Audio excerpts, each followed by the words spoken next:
Sziasztok, gyerekek! Egy fiatal lány írt, és azt kérdezte, hogy hát vajon félni kell-e a közeljövőben bekövetkező eseményektől. Ugye megint a 2012-es Maja naptár vége, arról még hagyján, de az interneten ugye kering, én is több embernek körbeküldtem a linket, egy Baba Vanga nevezetű bolgár látnok asszony, aki hát nagyon sok mindent előre megjósolt, és a Diana hercegnő halálát, a Kursz atomtengeralattjáró elsüllyedését, aztán a Ikertornyok ledöntését 2011-ben, meg mit tudom én, a hatalmaknak, aztán Saddam Hussein megdöntését. És ő ugye különböző jóslatokat mondott, és többek között ugye hát az egyik az, hogy 2010-ben kitör a harmadik világháború, 2026-ra a iszlámmá válik Európa, meg mit tudom én, valami, már most a 2010 novemberétől 2014-re már az Európa kétharmada kihal, mert vegyi fegyverektől pattanásos betegséget kap mindenki, és utána beköltözik az iszlám, aztán ugye Amerika támadja az iszlám Rómát, meg aztán végül 5049-ben egyesül az emberiség Isten. Jó kihúzta a határidőt a mama. Na és aztán ugye az jutott eszembe erről a lányról, aki Isten szerető, Isten hívő, igyekvő, törekvő, szorgalmas kis helyes, szép lelkű és szép lány, hogy akinek nem kéne félni, akinek tulajdonképpen nincs komoly félnivalója, az fél, vagy legalábbis tart. Akiknek azért lehetne, azok olyan nyugodtak, úgy élnek be a vakvilágban, hogy nem igaz. Ugye Jézus példálózott, hogy akinek sok van, annak még adnak, akinek kevés van, attól azt is elveszik, amilyen van. Akinek van már Isten héte, az ugye érzi az idők jeleit, és még jobban rákapcsol egy témával, hogy igyekezzen közelítsen az Isten felé, akinek meg ugye nincs, vagy kevés van, az meg csak megvonja a vállát, és azt mondja, hát micsoda babonaságok ezek, meg hülyeségek. Mi az, hogy jóslás? Hát nem lehet előre látni semmit, hogy lehetne jósolni? De arra nem beszél, hogy mennyi mindent megjósoltak már a történelemben. Na most, ugye, hát mi a teendő? A Jézus másik példázata az okos szüzek és a balga szüzek példázata, ahol ugye arról szól, hogy a vőlegény menyegzőre hívja az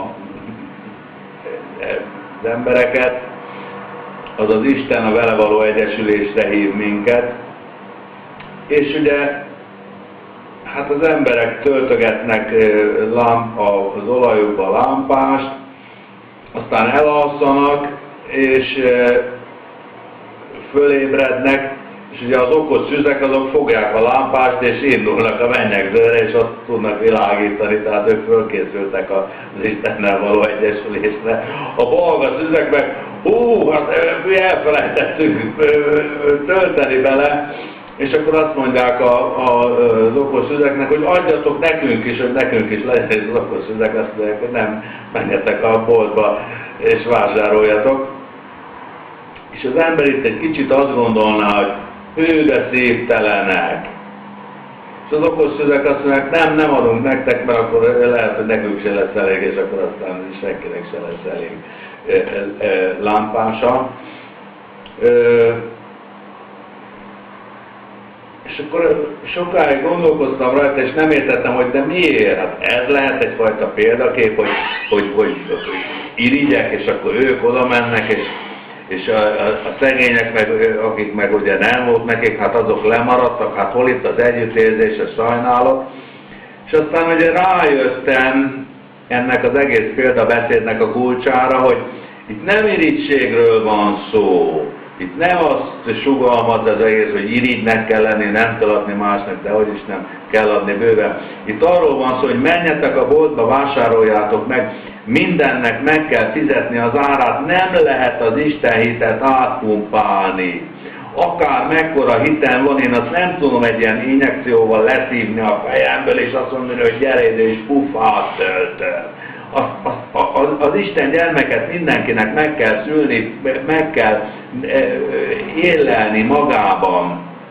Az ember annyit tehet, csak hogy figyelmezteti a másikat. De nem lehet átadni, mindennek meg kell fizetni az árát. Ha nem így lenne, akkor az Istenre úgy nézhetnénk rá, hogy hát ő miért nem injekciózza mindenkinek a fejébe egy perc alatt.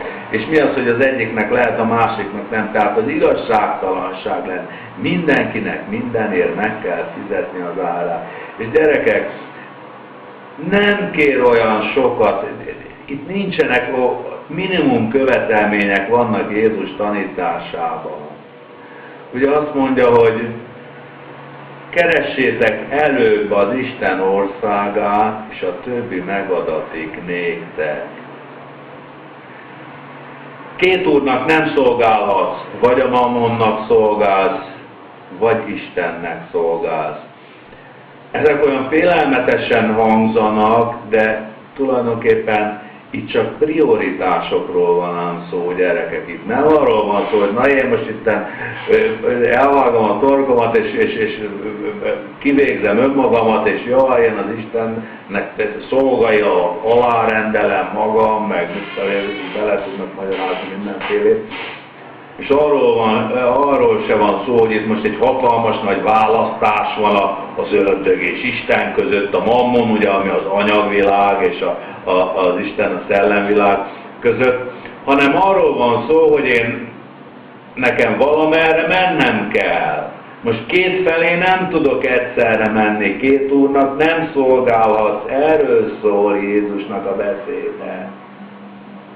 Hanem be kell tájolnom magam, és azt mondom, hogy én vagy az anyag fele megyek, és akkor aztán beleásom magam, és akkor gyerünk az anyagi élvezetek, az anyagi vágyak, az anyagi gondolkodás, és azt mondom, hogy ez itt az én hozzám, itt érzem jól magam, vagy pedig az Isten felé megyek, a szellemvilág felé. Ugye keressétek előbb Isten országát, és a többi megadott néktek. Itt nem arról van szó, hogy most mindenkinek kolostorba kell menni. Aki arra érez elhivatottságot, menjen! Aki arra érez elhivatottságot, hogy nő nélkül és férfi nélkül apátaként vagy szerzetesként élje az életét, élje és ott bejöjjön és zsalozmázzon. Ő azt akarja, akkor tegye. De nem ez az elvárás, itt csak prioritásról van szó. Itt kell rendet tenni, gyerekek, hogy nekem az első helyen legyen az Isten. Ne legyenek bálványok, ne legyenek idegen istenek ő előtte.